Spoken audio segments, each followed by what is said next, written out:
Hi, I'm David Hepburn. I'm one of the intensive care consultants for Adran Achosion Health Board.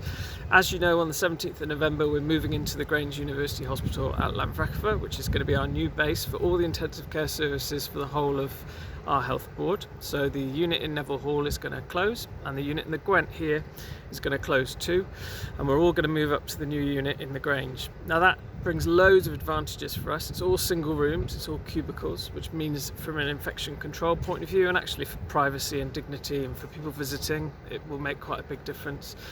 The other thing that's hugely important, and especially at the moment with the COVID outbreak going on, is that we can effectively isolate the intensive care unit there and amalgamate all the services into one spot, which means that hopefully, even if we do have a lot of COVID patients in ICU, which I really hope we don't, but we're already seeing people coming in, at an early stage now, that we shouldn't have the knock-on effect to the rest of the hospital that we had last time. If you remember last time, we expanded the ICU in the Royal Gwent to take over most of the third floor of the hospital, and that had huge knock-on effects on things like elective surgery, because it all had to stop, outpatients had to stop, and a lot of things like endoscopy and colonoscopy, so cancer screening services, also had to stop, which was not what we wanted, but unfortunately the way things were, we were absolutely inundated, and that's the only way we could run the intensive care unit.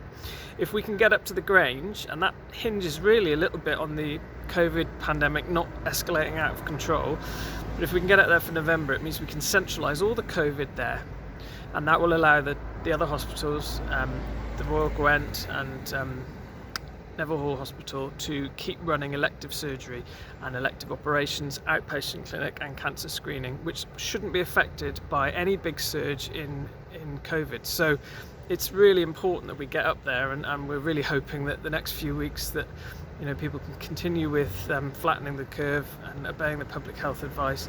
If we can get up there, then that will make a massive difference to the services that we can provide throughout the rest of the health board. There's going to be a lot of changes, and it's all getting reconfigured, so we'll be explaining that in weeks to come. And I'm hoping that it will be a change that's for the better, and it will certainly be a big change to the way we do intensive care.